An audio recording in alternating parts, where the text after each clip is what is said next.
Salut à toutes, salut à tous, c'est Julien, je suis ravi de vous retrouver aujourd'hui dans cette nouvelle vidéo. Je suis en compagnie de Frédéric. Salut Frédéric. Salut Julien. Alors Frédéric, c'est un client de ma formation Investir et Réussir. Aujourd'hui en fait, pour tout vous dire, on est dans son immeuble que tu as acheté. On est dans l'un des appartements de l'immeuble. Donc l'idée aujourd'hui, c'est que Frédéric partage avec vous, avec nous, un petit peu son investissement, qui vous explique ce qu'il a réalisé, les chiffres qu'il a obtenus. Voilà un petit peu comment ça s'est passé et à la fin de la vidéo, il nous emmènera faire une visite de l'immeuble, hein. Je le suivrai en caméra, donc si ça vous intéresse, restez avec nous jusqu'à la fin de la vidéo pour voir tout ça.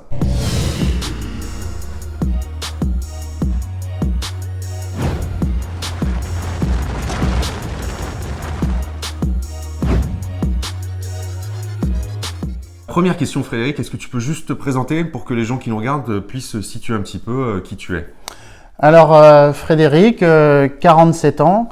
J'ai travaillé dans l'imprimerie, j'étais salarié de l'imprimerie pendant une vingtaine d'années. J'ai été formateur, j'ai été imprimeur.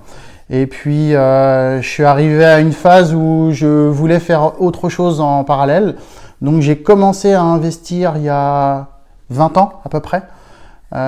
Sur des studios au départ en n'étant pas trop formé, donc j'ai fait les erreurs on va dire du débutant. J'ai acheté d'abord du nu, après j'ai compris un peu les choses, j'ai acheté un deuxième studio en meublé mais en micro-BIC 50%. Et à la suite de ça, j'ai changé de stratégie, j'ai arrêté momentanément l'imprimerie, j'ai fait un virage en fait professionnel. Et juste avant ce virage, en fait, j'ai investi dans l'immobilier de façon plus conséquente et de façon plus réfléchie en prenant la formation que tu proposes.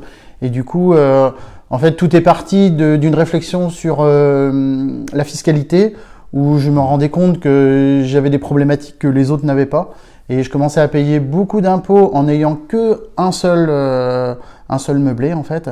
Et donc j'ai tout arrêté, je me suis dit bon, je me suis posé et c'est là que j'ai commencé à faire des recherches sur l'immobilier et donc je suis arrivé donc à m'inscrire sur ta formation. D'accord. Parce qu'en fait, entre-temps, tu avais revendu ton premier bien en nu dont tu nous as parlé. Ouais, le premier bien en nu, en fait, je l'ai revendu pour financer l'entretien de ma résidence principale parce que j'avais acheté ma résidence principale. Ouais. C'était compliqué en fait de l'entretenir et du coup j'ai vendu un bien pour pouvoir l'entretenir. C'est pareil, hein, j'avais acheté ma résidence principale en premier. Ouais. En fait, comme beaucoup de couples, j'ai sécurisé les choses. Et puis, j'ai fait le schéma, pas forcément d'un investisseur jeune et débutant, mais à l'époque, on faisait un peu tout ça, quoi. Ouais, c'est ça, voilà. On avait la maison, le labrador, le mariage, et on était... et le break. Voilà, et le break. Et en fait, j'ai fait tout comme tout le monde.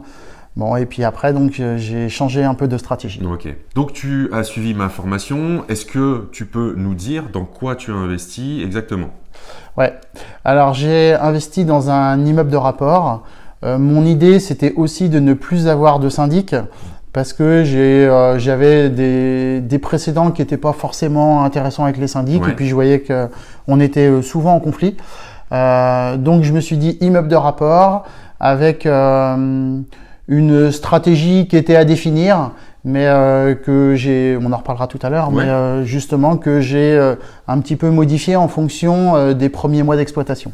Oui, exactement. Donc immeuble de rapport avec 4 lots. C'est quoi la typologie des lots Alors surtout, il y en a 3, sont on va dire des studios. Ouais. Et il y en a un, c'est un T4. Donc celui dans lequel on est actuellement. Voilà, c'est un T4, il a 3 chambres. Il fait 90 mètres carrés, donc ce sont des grands volumes. Donc un immeuble de rapport, 4 lots. Est-ce que tu peux nous dire combien tu as payé? Enfin voilà, quel est le montant de l'investissement global? Parce que tu as eu des travaux, hein, tu m'as montré un petit peu là. Alors c'est un investissement à 235 000 euros. D'accord. Auquel on ajoute les frais d'agence, 12 000 euros. Donc j'avais 240 000 euros. Ensuite on ajoute les frais de notaire. Et j'avais programmé 80 000 euros de travaux, j'en ai eu pour 90 000 euros de travaux. Okay. Quand je te dis 90 000 euros de travaux, il y a les meubles avec quand même. Oui, d'accord. Ça représente quand même une part importante aussi. J'ai un crédit complet, donc achat à 110%, et on arrive à 350 000 euros D'accord. d'investissement complet, avec un report de crédit de 2 ans. De 2 ans. Voilà, donc aujourd'hui, j'ai commencé à exploiter le bien et donc le crédit n'a pas encore commencé. Mais Ouais. c'est imminent. Tu as pris ça sur. Tu as fait un emprunt sur combien d'années? 20 ans. 20 ans. Et ça te fait une mensualité qui. J'ai une mensualité à 1 700 euros. 700 euros. D'accord. Voilà. Et j'ai un taux, à l'époque, ça devait être 1,2, je crois, pour cent. Oui, parce que c'était l'année dernière que tu Ouais, as acheté. c'était l'année dernière. Quand tu as signé, en tout cas, parce qu'après, il y a eu les Exactement, travaux. ouais. Puis il y a eu quelques mois de mise en J'ai dû exploitation. signer en janvier, parce que stratégiquement, si je voulais pas acheter en décembre, parce qu'il y avait l'année blanche, enfin, c'était Ouais. une année un peu particulière, donc je voulais acheter en janvier, donc j'ai fait traîner un peu les choses pour... j'ai signé le 5-6 janvier. Quoi. Ouais, donc au moment où on tourne cette vidéo, on est au mois de novembre, donc ça fait quasiment un an que tu as, Ouais, que tu as signé. ça va quoi. faire 10 mois, ouais. Donc justement, tu nous as dit qu'on allait y revenir, tu as parlé un petit peu d'exploitation, tu as dit que ta stratégie avait évolué au fil du temps. Ouais. Donc on en a parlé un petit peu avant, tu m'as expliqué. Est-ce que du coup, pour les personnes qui nous regardent, tu peux réexpliquer, enfin voilà, un peu en détail, Ouais. quelle était ton idée de départ, comment ça a évolué, pourquoi, et aussi depuis combien de temps tu l'exploites, enfin un petit peu l'historique vis-à-vis de ça. Alors en fait, mon idée de départ, alors quand j'ai présenté le projet à la banque, forcément, j'ai tout programmé en longue durée. Donc j'ai présenté un dossier qui était positif en longue durée. Parce que pour sécuriser, et puis de toute façon, c'était une obligation. Et puis en fait, au fil et à mesure des travaux, quand j'ai commencé on va dire, à être de plus en plus proche de l'ouverture, je me suis dit, j'ai une année test, autant la mettre en courte durée. Donc j'ai testé et j'ai fait un scénario pour tout aborder en courte durée. Ça veut dire que je l'ai équipé en fonction de ça. J'ai utilisé en fait des outils Channel Manager pour que ça soit complètement exploité en courte durée. Donc j'ai commencé les travaux en janvier. Les artisans ont terminé en août. J'ai fait aucun travaux moi-même, quasiment pas. J'ai abattu une cloison parce qu'il y a un artisan qui s'était blessé et puis que ça remettait en cause le maçon. Donc j'ai rien fait. Les artisans ont tout fait. C'était un choix aussi. Et aussi parce que je suis pas de la partie. Moi, je suis pas bricoleur, donc chacun son métier. Et oui, tu fais ça plus vite, tu fais ça mieux. Enfin, ouais, c'est ça. Élégant, ça va je plus voulais vite, pas ça va perdre de mieux. temps. Je voulais que ça soit bien fait. Et puis moi, je suis pas forcément bricoleur. D'accord. Donc chacun son métier. Ouais, tout à fait. Et du coup, début d'exploitation le 3-4 septembre. Donc on est à la fin de la saison un peu touristique de l'endroit où j'ai acheté. Alors, parenthèse, parce qu'on l'a pas dit, tu es dans l'ouest de la France, Ouais. plutôt bord de mer, et tu es dans une ville de à peu près, c'est combien? C'est 100 000 habitants, je crois. il me Ouais, semble. 70 Un à peu 80 000, moins. je crois. 70, 80 000 80 000, qui a un mix côté industriel, mais côté aussi un peu touristique. Il peut y avoir un peu. C'est une ville un peu intermédiaire. Ouais. Voilà, pour vous situer par rapport au prix d'achat notamment Ouais. et par rapport à cette histoire de saisonnalité. Donc effectivement, tu n'as pas démarré, enfin tu as laissé passer la Ouais. grosse période touristique. Du coup, je me suis dit, si je veux exploiter en courte durée, il faut que je sois sur plusieurs supports. Donc, j'ai choisi Airbnb et Booking et mon site internet aussi pour pouvoir pallier et puis ne pas passer par les plateformes. Et pour, on va dire, pour harmoniser et gérer le tout, un Channel Manager, Bets24, qui me permet en fait de pouvoir automatiser beaucoup de choses. Du coup, je suis parti dans la stratégie d'automatisation dès le départ, avec des serrures connectées, avec des check-in, check-out qui se font automatiquement, avec des mails automatiques. Et après, j'ai cherché une conciergerie pour gérer en fait juste mon ménage et le changement de mes draps. Donc en début septembre, j'ai commencé avec les 4 lots en location courte durée et je me suis fait des tableaux de bord en fait, on va dire par plateforme, par période et par studio pour savoir finalement qu'est-ce qui était le plus rentable, comment ça fonctionnait, est-ce qu'il y avait des réajustements à faire. Ouais. Les débuts sont très prometteurs. Les premières réservations, on a une excitation qui est quand même assez forte. Je me rappelle du jour où j'ai mis l'annonce. Le jour où j'ai mis l'annonce, j'avais 2 heures après, j'avais ma première réservation. C'est fou. Et là, je me suis dit, j'ai même fait une erreur, c'est-à-dire que j'avais pas désactivé le calendrier, j'avais mis mon annonce sur le Channel Manager et j'avais le décorateur d'intérieur qui était encore en train de monter les meubles.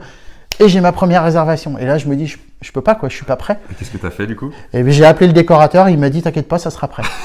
Et c'est lui qui a mis les draps, ma première réservation, en fait, je l'ai gérée avec un gros stress. Ouais. J'étais à distance, j'étais pas du tout là, j'étais en vacances. Ouais. Et en fait, ma première réservation s'est super bien passée.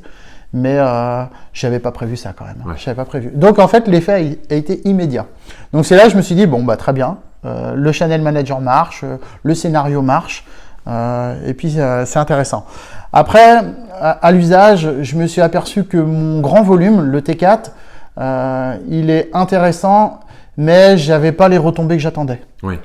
Donc les 3 studios avaient vraiment une occupation qui était 50% le premier mois 50% d'occupation. Donc pour une mise en, enfin pour un premier mois d'exploitation, je trouve que c'est très correct parce que tu débarques sur le marché, donc c'est compliqué. À la fin de septembre, je fais mon premier bilan, il y a du cash flow. Donc en fait, cash flow de, je crois, 400 € en incluant vraiment tout. Oui, donc, expert comptable, fiscalité, crédit, les assurances, assurance propriétaire non occupant, mais assurance du crédit, les box, les 2 box, tous les abonnements internet, gaz. Ouais, vraiment c'est du vrai cash flow, quoi. Voilà, le cash flow positif. Donc je me dis bon déjà tu t'es pas trompé, mais bon on est en septembre. Oui. Donc attendons de voir parce qu'on n'est pas dans la saison. Je suis dans une ville aussi où je suis pas sûr que ça tourne toute l'année. Oui, tu te dis. J'ai de l'inconnu en fait. Ouais, sur l'hiver notamment où automne-hiver. Ouais. Alors septembre, j'ai le gros de mes réservations sur Airbnb. Ok. Donc typologie de client qui pour moi est un peu plus du vacancier. C'est pas des chefs d'entreprise. C'est pas. Donc septembre, on est sur cette typologie. Octobre, je regarde mes statistiques fin octobre et là je m'aperçois que j'ai beaucoup moins d'Airbnb, donc 20% d'Airbnb, 60% de Booking, donc je n'ai plus la même clientèle. Ça change, c'est intéressant, ouais. Ouais, et mon T4 ne se loue pas. D'accord.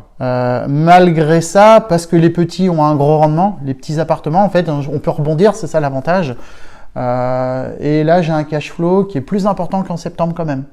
Mais avec le gros logement qui ne tourne pas. Donc cash flow de 450 €, je crois. D'accord. Deuxième mois d'exploitation, 450 €. Deuxième mois d'exploitation. Par contre, du coup, je me dis, faut réajuster les choses. Je m'étais donné 1 an de courte durée, mais là, je vois déjà que le gros appartement peut être plus rentable autrement. Du coup, je décide de faire de la colocation. Je me dis, en moi-même, j'ai loupé des étudiants. Je vais faire de la colocation, une colocation de 3 chambres, mais j'ai loupé les étudiants. Et du coup, je mets une annonce sur Le Bon Coin. Et là, en 3 jours, j'ai 100 vues.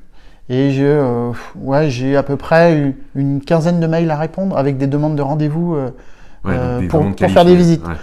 Donc là, je demande en fait que les gens m'expliquent un petit peu leur cursus, où ils en sont, ce qu'ils font, leur projet en fait professionnel. Je filtre en fait. Et j'arrive à... En fait, je fais une réunion avec 4 dossiers. Sur les 4, il y en a un qui vient pas. Et du coup, j'ai 3 dossiers et les 3 vont être les premiers résidents de la colocation. D'accord. Depuis, il y a eu un changement d'une personne qui a désiré partir, mais en 2 jours, j'ai retrouvé finalement la personne qui allait bien. Et je l'ai fait venir et en fait, je ne l'ai pas choisi tout seul. J'ai analysé son dossier, mais je l'ai fait venir en fait avec les autres colocataires et on a choisi en fait tous ensemble. Ça, c'est intéressant. Donc il s'est présenté devant tout le monde et les colocataires se sont présentés et en fait j'en ai fait venir 2 et il y en a un ça matchait pas du tout quoi. Ouais. Et je me suis dit c'est pas moi qui vais vivre avec. Donc en fait ils ont choisi. On a choisi d'un commun accord, mais c'est surtout eux qui ont choisi le coloc avec lequel ils vont vivre. Et je trouve que c'est ce qu'il y a de mieux, quoi. Moi, je trouve que c'est une super bonne idée parce que tu as l'assurance que, en tout cas, tu mets toutes les chances de ton côté pour que ça se passe bien, quoi. Bah, j'espère. Ouais. J'ai une fourchette d'âge de 21 à 28 ans. C'est des jeunes actifs, en fait, sur la même longueur d'onde. Bon, bah ça, c'est quand même bien. Donc, tu vois, en fait, ce qui est intéressant, 2 choses. La première, c'est que et la preuve que l'avantage de l'immeuble, c'est que ça apporte de la résilience. Tu as pu changer de stratégie parce que tes studios qui sont bien plus adaptés à la courte durée, eh bien, ils tournent et tu t'es rendu compte que le T4, c'est pas vraiment le produit le plus adapté. C'était pas le rendement, mais tu le dis aussi dans tes vidéos.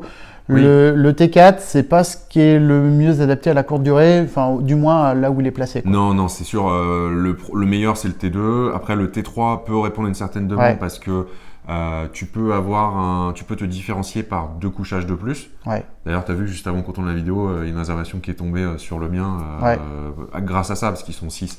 Mais après, sur un T4... Et j'avais un inconvénient, c'est quand la femme de ménage, parce que je l'ai loué quand même 10 jours, quand la femme de ménage, elle a fait le ménage, je me suis rendu compte qu'elle passait un temps fou. Oui. Parce qu'en fait, 90 mètres carrés, ça se nettoie pas en 1 heure, quoi. Non. Et finalement, les rentabilités, faut vraiment tout mesurer, quoi. Ouais. Du coup, aujourd'hui en colocation, ce T4, combien il te rapporte?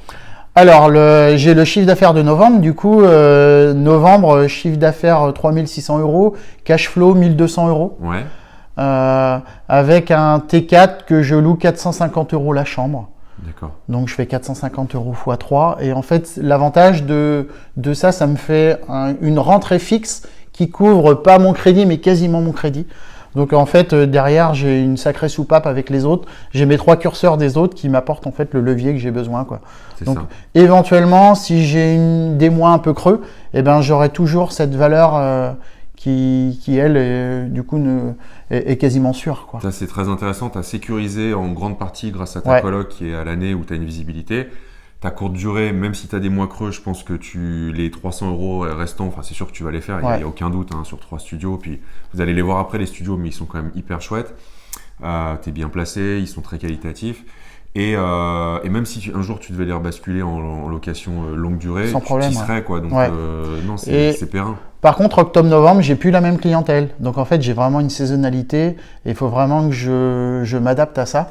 Et là, j'ai vraiment mes interlocuteurs, c'est même pas les résidents, c'est les secrétaires des entreprises qui me réservent directement les studios, en fait. Qui passent en direct maintenant. Et qui passent en direct et pas forcément par les plateformes. Alors, ce qui est intéressant, mais explique, parce que tu m'as montré, on va le voir aussi, comment tu procèdes pour justement détourner tes clients des plateformes de réservation.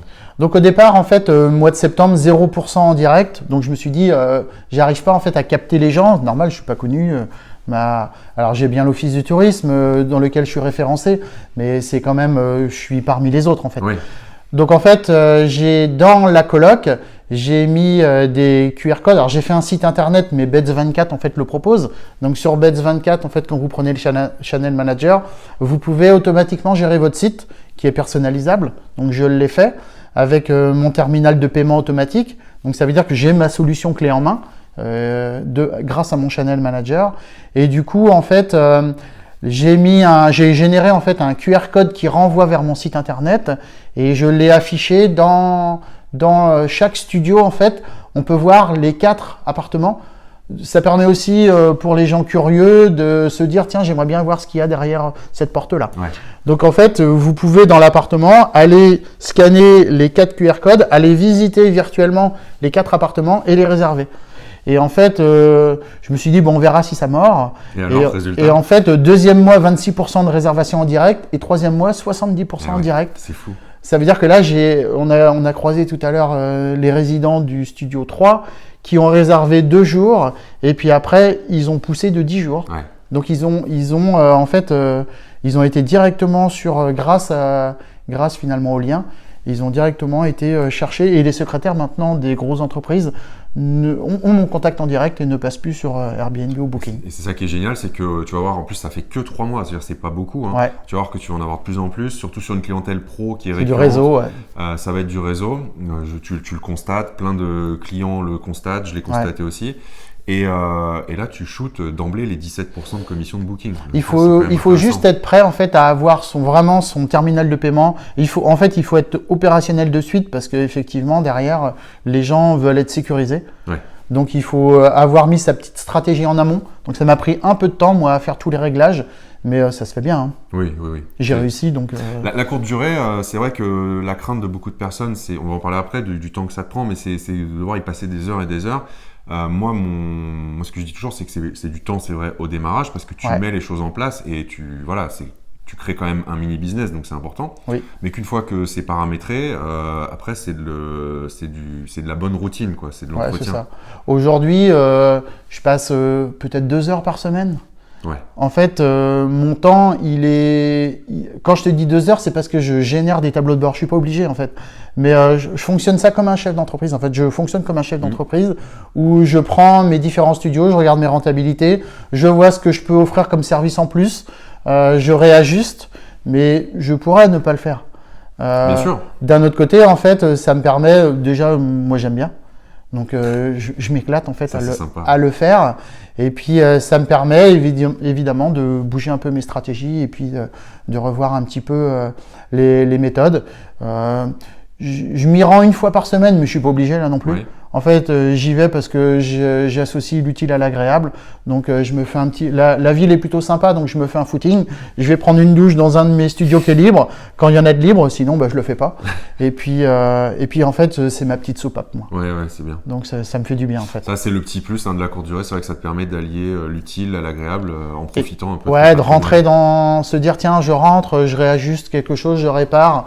L'idéal, on est toujours en fait en lien avec son appartement. Ouais. Et on le voit vieillir, quoi. C'est ça. Donc c'est important quand même. Contrairement à une location à l'année où tu mets un locataire et encore plus en location nue, ouais, tu découvres. Pars pour au moins 3 ans. Tu sais pas dans 3 ans s'il part dans 3 ans, mais tu sais pas comment tu vas le récupérer.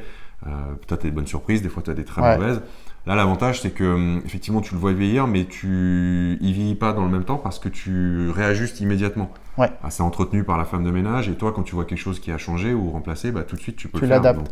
L'avantage de la mixité aussi, d'avoir une gestion mixte, c'est que j'ai toujours des résidents qui habitent dedans. Donc là, en fait, mon immeuble, si jamais j'avais un souci, si tout était en courte durée, finalement, j'ai personne. J'ai la femme de ménage, mais elle ne passe que de façon épisodique. Donc là, l'avantage, c'est que j'ai des résidents qui sont là et qui peuvent m'alerter aussi s'il y a un problème.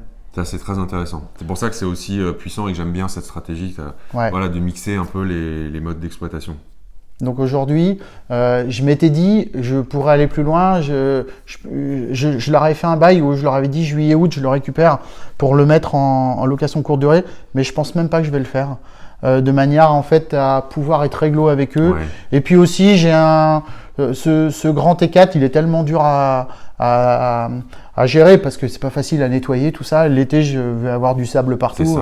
Finalement, vaut mieux que je garde mes résidents qui sont fidèles et puis qui m'apportent une sûreté en fait. Exactement. Oui. Quelquefois, il faut savoir lâcher un petit peu de renta, un petit peu de cash flow, mais tu as d'autres aspects que tu viens de citer qui sont tout aussi importants à mon sens. Donc, je pense que c'est une bonne stratégie. Tu nous as parlé de 1 200 € de cash flow sur novembre. Tu m'avais dit avant off que du coup, la coloc, elle a commencé à tourner que milieu de mois, quelque chose comme ça 10. À peu près. Voilà, le 10.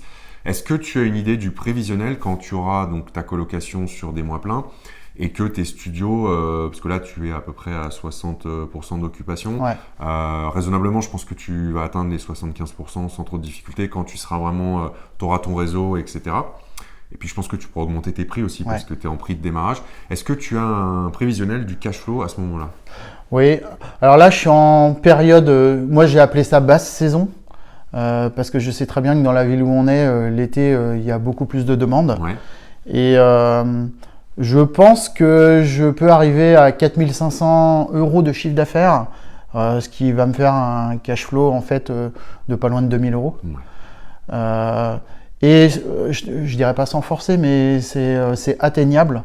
C'est atteignable parce que déjà avec les chiffres que j'ai, je vais avoir donc à peu près 1 500 € avec le T4. Et puis les autres avec une occupation à 75%, je peux facilement arriver à 4 500 € en fait de chiffre d'affaires. Ça me paraît tout à fait en n'étant pas hyper gourmand. Et pour l'instant, je suis à une fourchette de prix qui est basse. C'est ça. Mais d'un autre côté, je suis prudent et puis de toute façon après le piège c'est qu'il va falloir que je pense au coup d'après parce que il faut que je réinvestisse pour faire des travaux. Ouais. Parce que finalement ça démarre très très fort. Quoi. Ouais, c'est ça. En fait, c'est toujours surprenant, mais la courte durée, ça démarre. Si tu es bien placé avec le bien le coup de cœur et les tiens, ils sont top. Ça peut tout de suite prendre. J'ai été voir la comptable hier et qui m'a dit waouh, il va falloir effectivement ça marche bien, il va falloir penser quand même à la fiscalité, il va falloir qu'on crée des charges. Ouais. Donc, après c'est un problème de riche quoi. T'as d'autres problèmes. Au début c'est comment j'investis, maintenant c'est qu'est-ce que je fais pour réinvestir. Mais ça c'est plutôt des bons problèmes. Ça veut dire qu'au moins tu gagnes de l'argent. Ouais. Et puis je passe pas beaucoup de temps en fait. Ouais. Là, je viens une Ça, fois c'est par semaine, important. mais je suis pas obligé. Et honnêtement, si je fais pas de tableau de bord et si je fais pas des statistiques, j'ai juste en fait à envoyer les codes des serveurs connectés. Et encore, sur les plateformes, ça s'automatise au Ouais. fur et à mesure. Donc j'aurais même pu, même les emails, tout est en fait généré en automatique.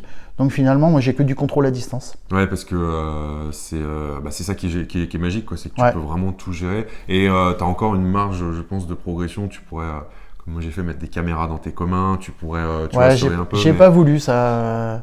Mais on verra. Mais voilà, tu peux vraiment 2 heures parce que tu le veux bien, comme tu l'as dit. Ouais. Moi, je suis à une demi-heure, tu vois, par semaine, quoi. Ouais, mais ça m'étonne pas. Ouais. Mais voilà. Mm. Mais alors attention, c'est pas 30 minutes chaque semaine. C'est que moi, comme toi, je fais des tableaux de bord. Par contre, le premier de chaque mois, j'analyse le mois précédent. Ouais. Donc là, j'y passe 1 heure, 1 heure et demie. Et après, en fait, Moi, je suis tellement content que dès que j'ai une réservation, je la rentre dans mes tableaux Ouais. et tout, et puis je fais mon suivi en fait. Mais Parce c'est que ça. j'adore ça en Mais fait. puis ça, c'est génial parce que ça va te permettre, tu verras après à l'usage, mais quand tu auras vraiment une année, voire une année et demie de recul, certainement, parce que moi je fais du saisonnier bord de mer aussi, donc tu auras à peu près, je pense, la même fluctuation. Tu vas voir que l'été, tes prix, tu vas pouvoir les augmenter, ton Ouais. taux de remplissage va augmenter. Et après, à partir d'une année de recul, tu dis, OK, qu'est-ce que j'ai fait l'an dernier à la même période? Ouais. Et ça te permet de mieux encaisser les moments plus creux parce que tu dis, bah oui, par exemple, enfin, c'est purement arbitraire, mais tu te dis, bah oui, janvier l'an dernier, c'était vraiment pas terrible. Donc cette année, c'est pas terrible, mais c'est normal, tu vois. Alors que tu peux vraiment comparer ce qui est comparable. Ça, c'est très intéressant, quoi. Combien de temps ça t'a pris pour réaliser cet investissement entre le moment où tu as commencé la formation, le moment où tu as trouvé le bien, la Ouais. signature et l'exploitation? Différentes étapes, en fait. Alors les différentes étapes, j'avais signé on était en juin. Je savais que j'allais pas continuer mon travail en septembre, donc je me suis dit dépêche-toi d'acheter quelque chose. Bon, je me suis mis la pression. C'est une bonne pression, ça. Mais j'avais pas commencé la formation. Donc j'étais en juin et je m'étais dit en septembre, tu quittes ton boulot. Gros J'avais challenge. ouais, voilà. Pas forcément un truc que je recommande, hein, mais bon, ça, c'est ton choix. On part sur la route des vacances. Donc on va dans les Alpes. On est en juillet et sur l'autoroute, je regarde des vidéos. Bon, c'est pareil, ça tournait, c'est pas moi qui conduisais quoi. Et là, en fait, j'étais sur Internet, je regarde les vidéos et je vois ton programme. J'en parle à ma femme et je me dis bon voilà, c'est un investissement, mais moi pour l'instant en fait, j'ai exploité des choses qui n'étaient pas forcément rentables, pas optimisées. Ouais. Et on arrive sur le lieu de vacances et là, j'achète la formation, je paye en fait. Ok. Je t'envoie un mail et je te dis bon bah voilà, j'ai commencé la formation. Par contre, il faut me débloquer tous les modules parce que je pars en vacances et je veux en fait tout absorber pendant les vacances. J'étais dans une station en plus qui était pas hyper dynamique et moi je suis un lève-tôt. Donc en fait ma femme se lève vers 10h et moi on va dire de 7h à 10h tous les matins, je faisais des vidéos. Ouais, et en ça fait, m'étonne pas. tu as accepté en fait de débloquer tous les modules. Et je pense qu'en 15 jours de vacances, j'ai absorbé la moitié de la formation. Qui est assez dense. Hein. Enfin, elle a évolué un peu depuis, mais grosso modo. En prenant un cahier de 26 notes et contenu. en fait, je me suis fait une fiche sur chaque vidéo. Donc chaque vidéo, j'ai une fiche avec les points forts et j'arrive à retrouver assez facilement en fait les infos grâce à mon cahier en fait. Ok. Donc à la fin de mes vacances, je me dis quand tu rentres, tu visites. J'étais déjà dans cette dynamique-là. Par contre, j'avais pas du tout abordé la partie formation sur la courte durée. J'étais parti sur l'immeuble de rapport. Il y avait déjà assez à absorber. Retour de vacances, mon activité reprend. Donc, je sais que je vais terminer. J'annonce donc à mon employeur. On définit que je vais arrêter dans les 3 mois. J'étais cadre, donc j'avais 3 mois de préavis. Donc, en fait, je me suis dit, dans 3 mois, il faut que tu aies acheté, quoi. Et donc, je commence les visites fin août. Je signe le compromis. Alors, j'ai la chance, je trouve un bien mi-septembre. Je fais une offre 2 jours après ou 1 jour après parce qu'en fait, c'était un bien qui avait été vendu. Celui-là, il avait été vendu. Ils n'ont pas eu l'accord de prêt. Okay. Du coup, il l'a remis dans l'agence, mais en étant un peu plus pressé, quoi. Ouais, bah oui, parce que. Et moi, ça tombait bien, j'étais pressé d'acheter. Donc, du coup, eh bien, en fait, 2 jours après, j'ai fait une offre. J'ai baissé de 5 ou 6 000 euros, mais je savais que je fallait pas non plus être super gourmand. Il y a des biens où tu te dis, bon, faut pas que je le laisse passer. Ouais, tout à fait. Et du coup, j'ai signé le compromis mi-septembre.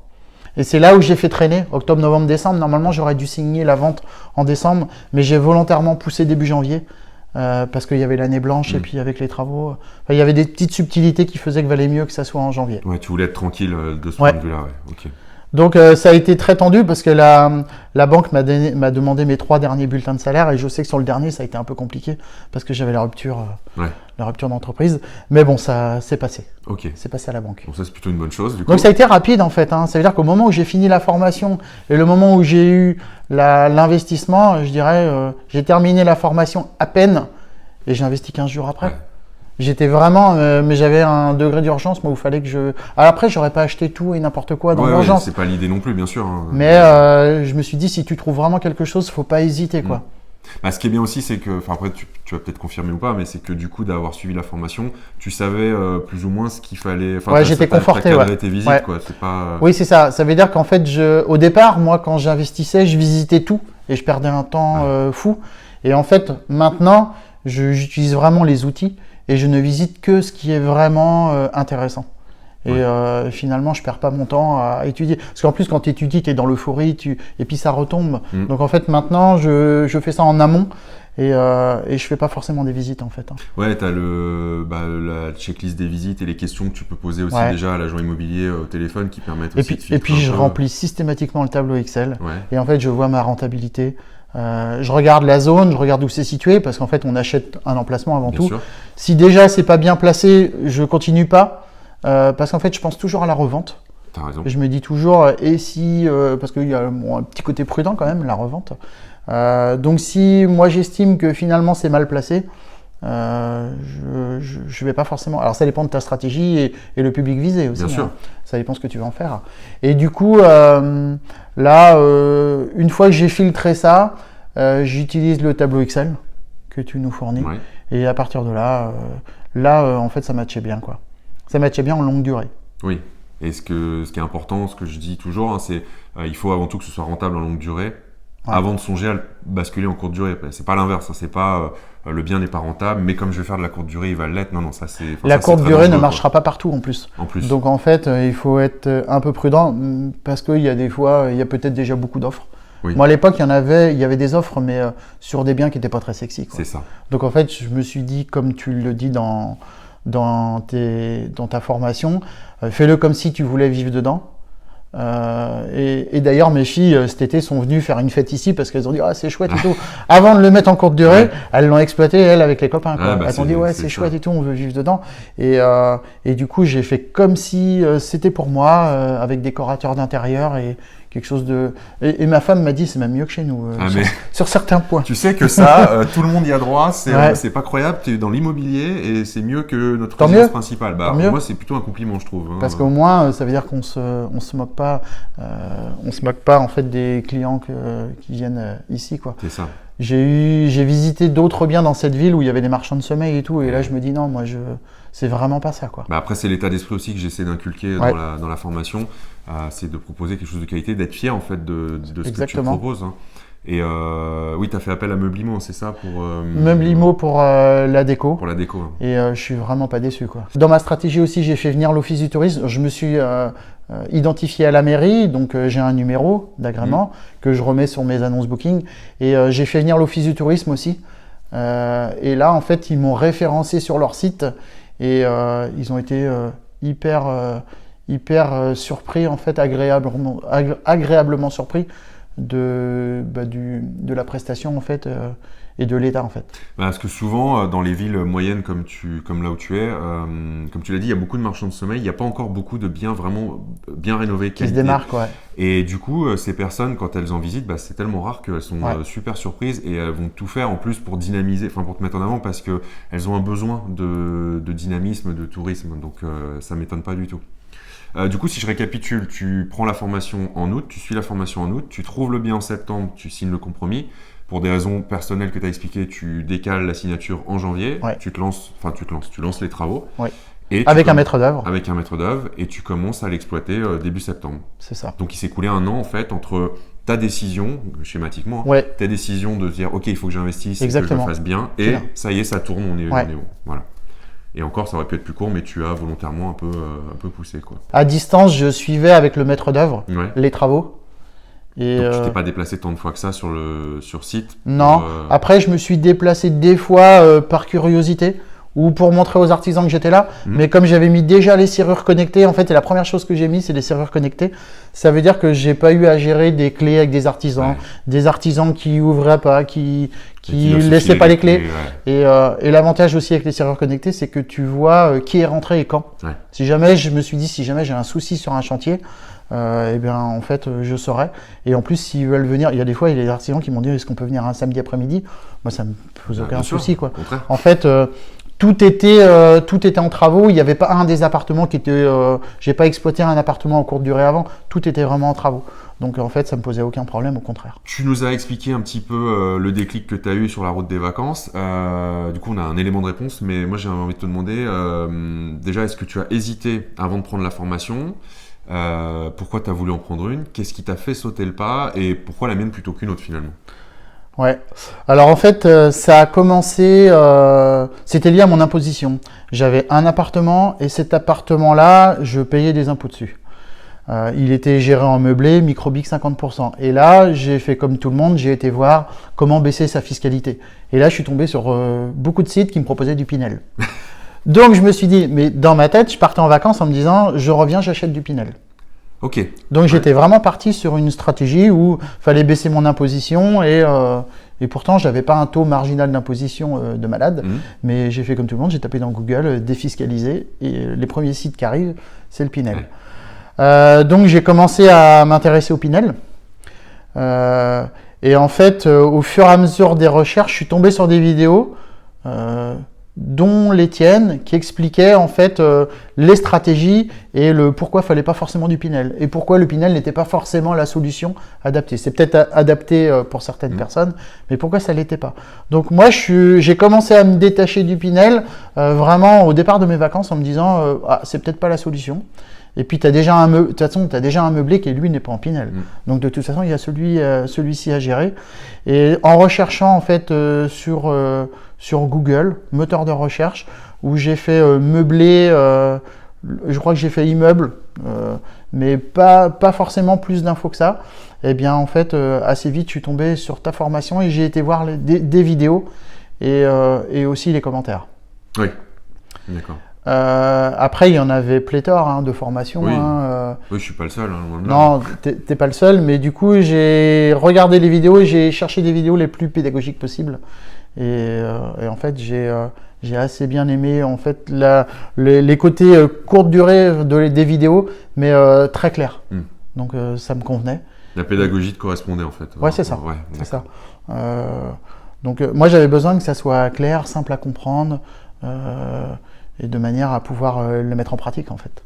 Et donc c'est ça qui t'a fait sauter le pas de prendre une formation Bah ouais, parce qu'en fait, avant de prendre la formation, j'ai exploité pendant 16 ans des appartements et je payais des impôts dessus. J'avais un seul appartement, je payais des impôts. Je prends la formation, je prends un comptable sur le même bien que j'avais, parce que j'avais déjà un bien, et là je fais du déficit, quoi. Alors qu'avant, je payais des impôts sur cet appartement-là. Et là, je me suis dit, finalement, la formation, elle est bénéfique immédiatement en fait. Ah, oui. Ça veut dire qu'en fait le coût de la formation, dès mon changement de stratégie, c'était rentabilisé. Et je pouvais en plus mettre dans mes charges le coût de la formation. Ouais. Donc finalement, pourquoi j'ai pas été formé? Pourquoi je me suis pas formé avant, quoi? Je me suis. C'est la question. C'est la question, mais du coup, tu as un côté prudent où tu te dis est-ce que j'investis dans une formation? Mais en fait, il faut savoir que le coût, on le réintègre dans les charges et que finalement, avant les choix qu'on a fait, eh bien, j'ai perdu beaucoup plus d'argent avant qu'une fois que je me suis formé, quoi. Après, moi, il y a une explication, c'est qu'aussi, on a tendance, en tout cas en France, comme en plus l'éducation est gratuite, à se dire que quand on sort de l'école, on sait tout, on n'a plus besoin d'apprendre. Ouais. Et en fait, dans tous les domaines de la vie, je pense que toute notre vie, il faut se former. Alors là, forcément, je vais prêcher pour ma paroisse, mais... et puis c'est une niche fiscale, il fallait la connaître, quoi. Oui. Enfin, on peut appeler ça une niche fiscale. Moi, je la connaissais pas, en fait. Oui, on peut le dire. Une fois que, par contre, tu as compris la chose, tu te dis, non, c'est pas possible. Ça veut dire que ça fait 15 ans que j'exploite un bien... Parce que le gars à qui j'ai acheté cet immeuble, me dit je revends parce que la fiscalité, j'en peux plus. Et là, je me suis dit, très bien.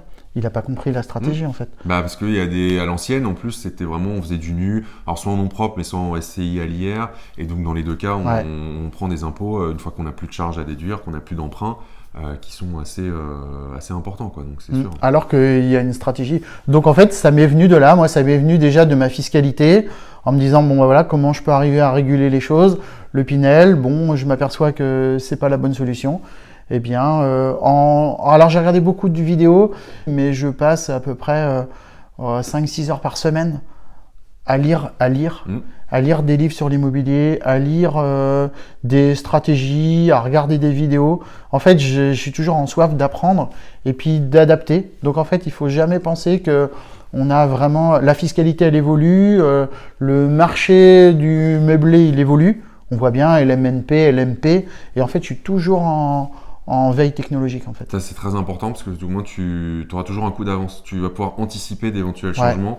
C'est une question qui revient souvent, c'est parce que beaucoup de gens pensent qu'il faudrait qu'on ait une sûreté à 20 ans. Malheureusement en France la fiscalité elle est changeante, tu vois. Et le fait de te tenir informé, ça te permet d'anticiper et d'orienter ta stratégie au fil du temps. Alors depuis, je fais comme un peu les entreprises, je fais du réseau, ça veut dire que je suis sur les réseaux sociaux d'investisseurs, je rencontre, je participe, mais là aussi je suis pas obligé, à quelques rassemblements, on va dire, d'investisseurs de ma région, et puis voire d'autres régions, et puis je continue en fait à suivre des formations. Dont les tiennes, où je viens de temps en temps à des séminaires. Oui, tu es venu plusieurs fois à mon et séminaire, encore une fois, je l'intègre dans mes charges, mais c'est même pas la raison. La raison, c'est vraiment de rencontrer d'autres personnes, et ça m'a donné des idées pour aller faire autre chose, le coup d'après en fait. Ouais.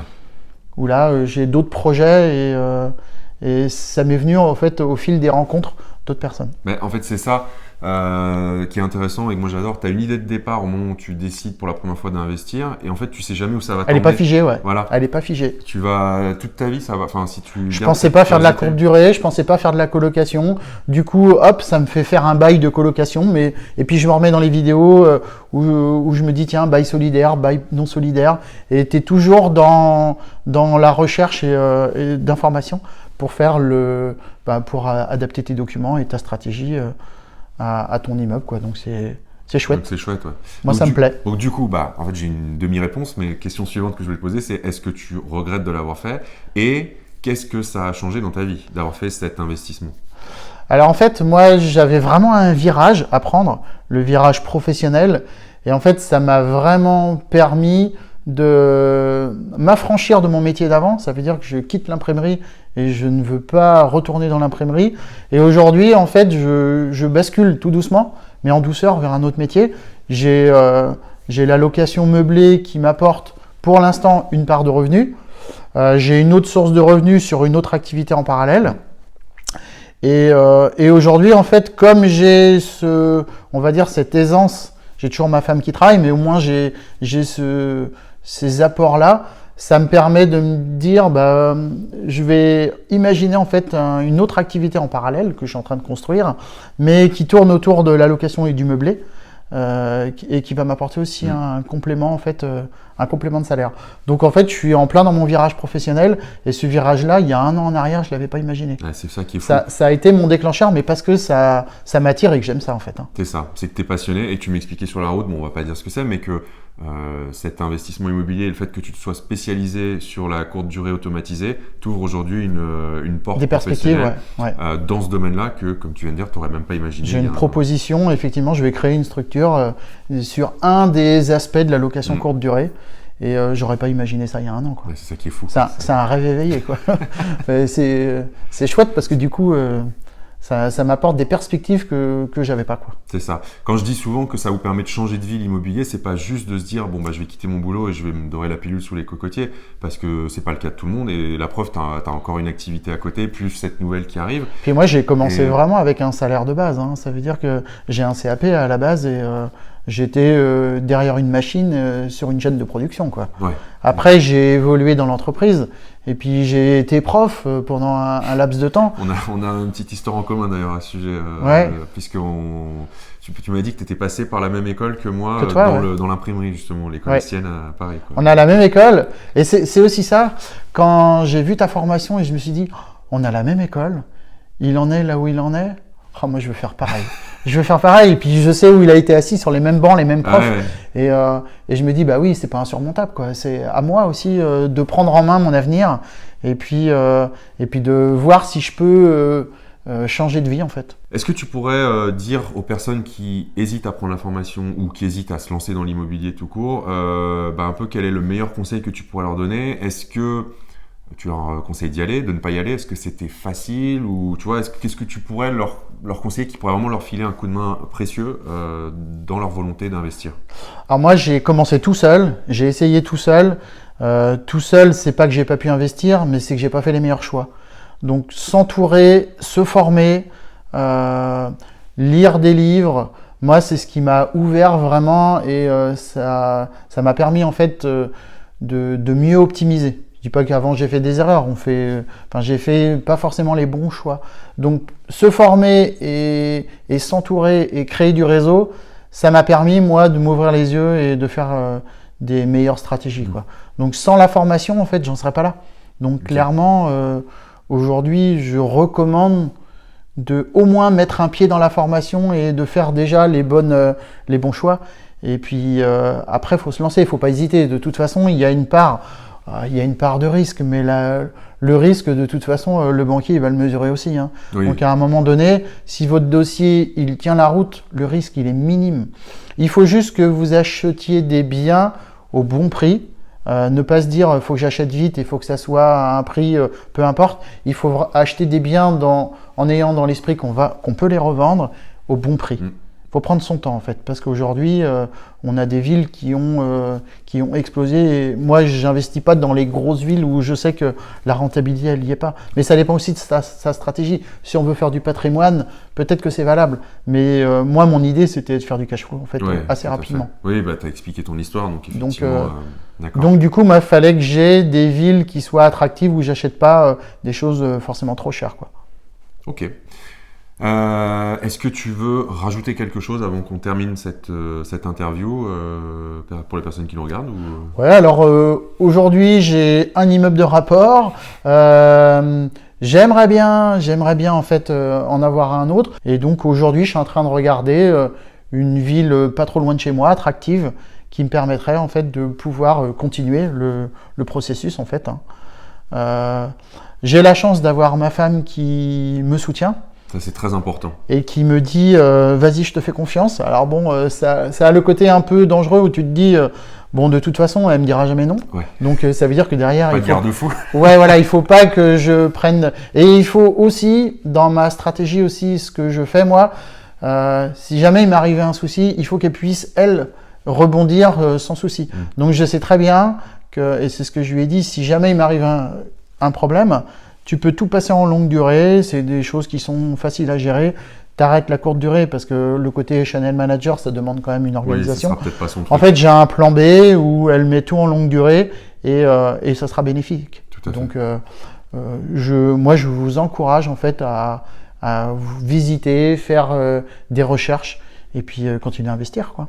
Bon bah écoute, super. Ce qui est bien, c'est que ça t'a déjà, tu es la preuve vivante que ça marche et que ça marche bien. On peut le faire. Que c'est pas tout rose tous les jours ou hyper facile non plus, comme certains pourraient le non, vendre. Ça demande du temps, de l'investissement, de la formation. Mais si tu t'en donnes les moyens, ça fonctionne très bien. Et en plus, tu montres que tu es déjà en recherche du suivant. Donc moi, je suis plutôt hyper content.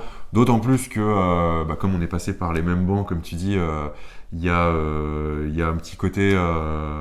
où on se connaît un peu plus que peut-être avec d'autres clients.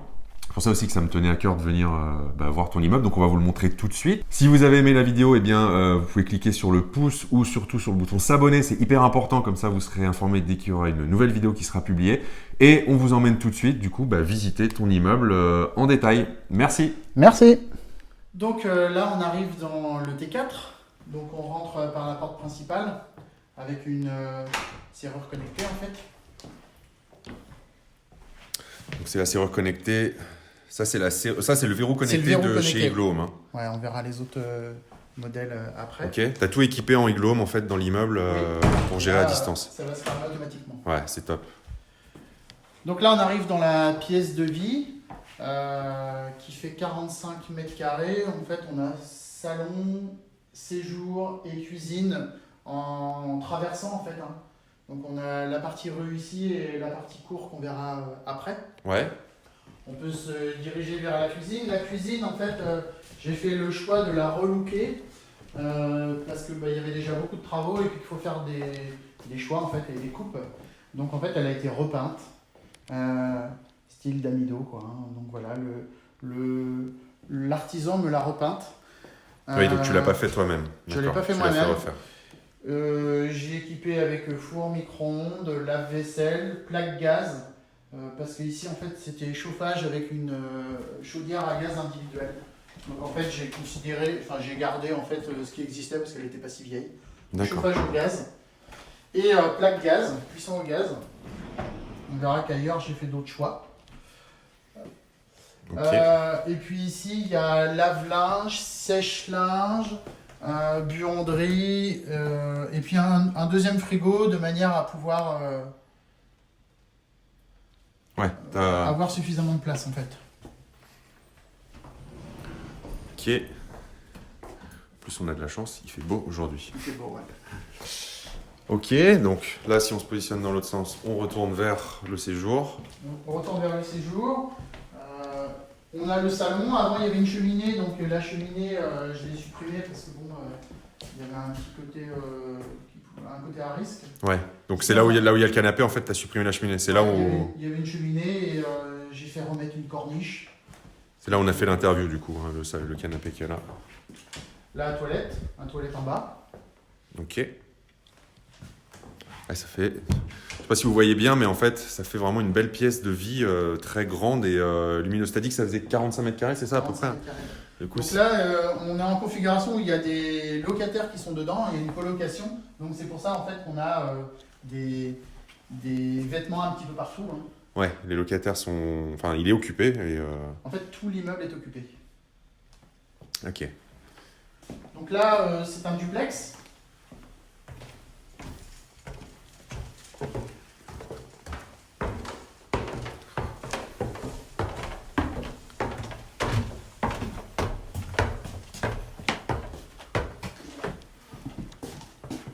Donc là, on est sur une première chambre. Première chambre avec placard. Tout a été... Bon, on va pas regarder le rangement, ça c'est... Ok, placard. Tout a été en fait meublé par Meublimo. Donc il a fait la déco, monté les meubles.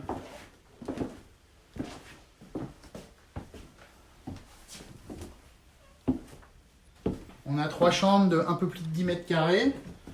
Donc là, une deuxième chambre qui donne aussi sur la partie rue. Mais c'est très calme. Ah, qu'il n'y a pas de bruit. En travaux, j'ai juste refait toutes les peintures intégrales, enfin fait faire, et puis poncé vitrifié le parquet pour Ouais. partir sur quelque chose de propre.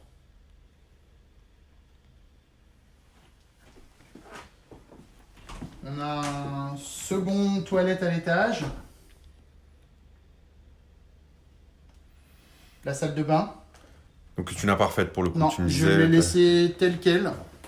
Il y avait les 2 vasques. Bon, bah, je sais que d'ici 3-4 ans, il faudra que je la refasse. Quoi. Ouais.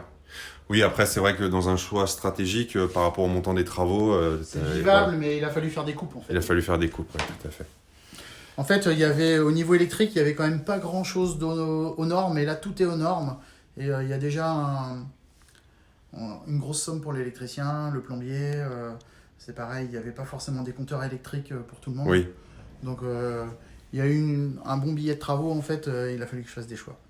Bah, c'est ça, après, faut aussi composer. Ça, c'est la seule pièce où tu as fait de la récup de meubles, hein, tu m'avais dit. Ouais, D'ailleurs, c'est on ça. voit la différence. Ouais. Mais ça t'empêche pas de le louer dans l'absolu, donc j'ai envie de Non. te dire, bon, c'est pas trop problématique, quoi.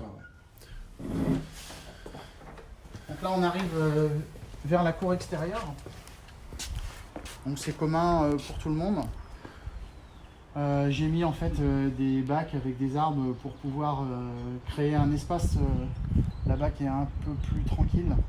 Parce qu'en fait, le 3e studio, il est ici. Il fait toute la longueur, ouais, c'est ça. Et là-bas, il y a une porte. Avant, c'était une fenêtre, maintenant, c'est une porte-fenêtre et ça permet d'avoir une tranquillité en fait. Donc Ok. après, ça sera opaque. Donc là, tu as l'entrée d'un des studios, tu as mis une boîte à clé connectée qu'on voit Ouais. ici. On va peut-être... Ouais. Il y a des locataires dedans, mais...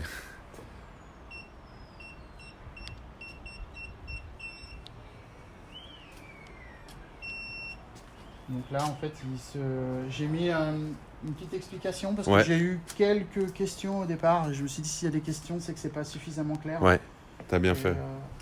petite explication sur comment fonctionne la boîte à clés. En Ok. fait, il y a quelques portes sur lesquelles c'est pas adaptable. Du coup, je pouvais pas mettre un verrou, je pouvais pas mettre la poignée. Donc en fait, j'ai mis la boîte à clés, qui est un bon compromis. Tout à fait. Que j'utilise aussi dans un de mes appartes et qui fonctionne très bien. Là, au fond, j'ai un cabanon dans lequel les colocataires peuvent stocker un vélo, ou moi, je prête un vélo pour de la location courte durée. Moi, je pourrais le louer, mais c'est pas un très bon vélo, donc je le prête.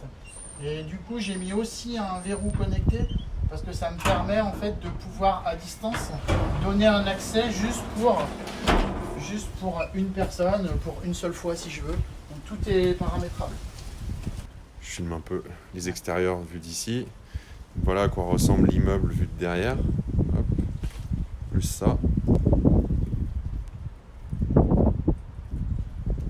C'est vrai que tu as ce petit coin qui est aussi sympa. Et puis l'environnement surtout est hyper calme. Je descendrai ça pour pas encombrer après. On fait un peu de manutention en même temps. Donc.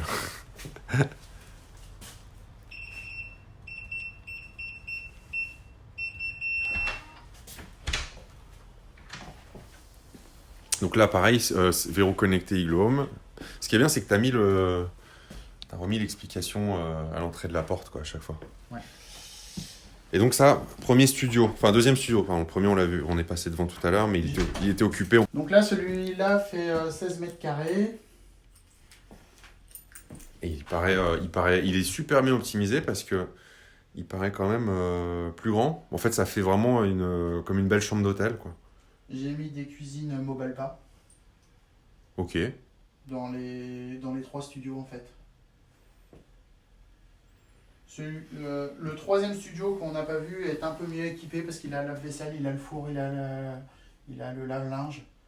Bon là actuellement il y a des résidents. Ouais, il y a des résidents, donc on n'a pas. Enfin, on l'a vu tout à l'heure, mais c'est vrai qu'on va pas les déranger. Et du coup, là, tu as la salle de bain. Hop. Alors petite particularité, j'ai mis des radiateurs connectés. Ça veut dire qu'ils sont pilotables à distance et je les pilote et je les contrôle à distance. Alors ça veut pas dire que c'est moi qui règle le chauffage, mais je peux regarder à combien est mis le chauffage et quand il n'y a personne, je le coupe et 2-3 heures avant qu'ils arrivent, je le remets en fonction. Voilà. Ce Comme qui ça, te en fait, permet les gens arrivent d'optimiser. et il fait bon dans la pièce et pour autant, on va dire que c'est ajusté, quoi. D'accord. Donc c'est la marque Atlantique. Oui, Il y a d'autres solutions, mais j'ai trouvé ça confortable en fait. c'est une super solution. Ok, on va pouvoir passer au dernier studio. Donc là, si on referme, logiquement, voilà, c'est verrouillé automatiquement. Donc ça, c'est cool. Et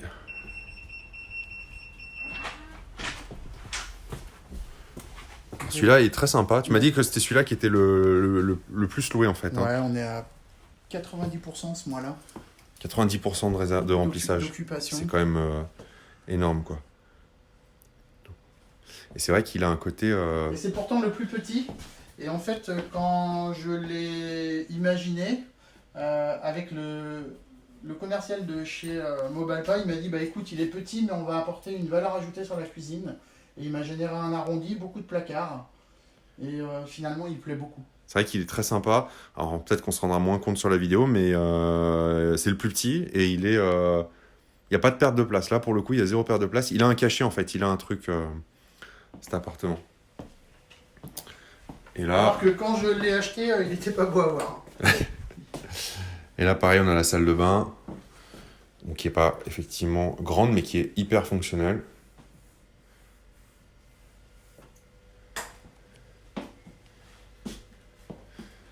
Il y a le Wi-Fi dans tous les appartements. Et puis, en fait, j'ai 2 box pour les 4 logements. Parce qu'en fait, le T4, je lui mets une box propre à lui avec la partie TV. Ouais, pour qu'il soit Puis plus j'ai des relais confortable. pour des répétiteurs pour pouvoir amplifier le signal. Puis Et là, on a la télé. Et là, on a la télé, ouais, c'est optimisé. C'est vrai un que... livre de commentaires pour pouvoir que les gens puissent laisser des commentaires. Parce que sur Booking, on a peu de commentaires en fait. Oui. J'en ai sur Airbnb, mais peu sur Booking. Sur Booking, c'est plus difficile ouais, pour qu'ils laissent des commentaires, ouais, tout à fait. Ouais, parce que comme il n'y a pas de profil, comme sur Airbnb, c'est moins impactant. Sur Booking, j'ai souvent des résidents qui n'ont pas eux-mêmes réservé, mais c'est les secrétaires qui ont réservé. Ouais. Et ben en fait, ils n'ont pas les liens. C'est ça. C'est plus des consommateurs en fait. C'est plus des consommateurs, exactement. Parfait. Bon, bah merci pour cette visite. On peut juste faire l'extérieur si tu veux. On va vous montrer l'extérieur de l'immeuble. Ah oui, la fameuse... là, c'est la poignée connectée Igloo Home, carrément. Toi, tu as les 3 modèles, en fait. Les 4, même avec le verrou, quoi. Un showroom. Showroom Igloo Home.